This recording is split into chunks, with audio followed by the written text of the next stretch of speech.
අයිබෝවන් සුබ දවසක්. ඉතින් අද දවසේ විශේෂ පූජාවල් කීපයක් තියෙනවා. මේ පෙනෙන්නේ අපේ ඉනෝකා වේරගමගේ නංගිගේ ඖෂධ 108 පූජාව. මේ කුඩවල තියෙන්නේ අපේ ශ්‍රේයානි ස්වර්ණලතා නංගිගේ ඖෂධ 108 පූජාව. අද දවසේ ලස්සන පූජාවක් වුණා. අපේ සඳමාලි ගුණසේකර නංගි තමයි තමන්ගේ මත් දෙකින් මේ නාරං කැවුම් 108 පූජාව තිබ්බේ. අද අපේ සඳමාලි ගුණසේකර නංගිගේ මහත්තයා කැලුම් චාමර මල්ලිගේ උපන්දිනේ. මේ මල්ලි තමයි අපිට එහා පැත්තේ බල්බ් වල ටික සේරම දාලා දුන්නේ.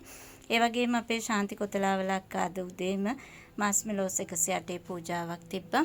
ඒ වගේම ටොෆී පූජාවක් තියෙනවා අද දවසෙත්. ඒ වගේම එදා තිබ්බ මල් ටික තාමත් හොඳ තත්ත්වේ තියෙනවා.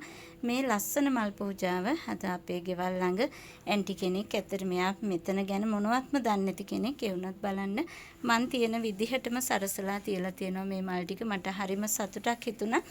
මම සරසන විදිහටම යා මේ පුංචි බාල්දි ටික හොයාගෙන වතුර දාලා හරිම ලස්සනට පූජාව කරලා තිබුණා අද උදේ. ඉතින් අද දවසේ මේ පූජාවල් ඒ වගේම අපේ ඇන්තෝරියන් මල් ටික තාමත් හොඳ තත්ත්වෙම තියෙනවා.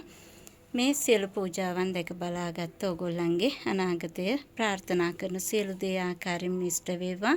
අපේ කැලුම් චාමර මල්ලිට අද දවසේ සුබ උපන්දිනයක් වේවා කියලා ප්‍රාර්ථනා කරනවා.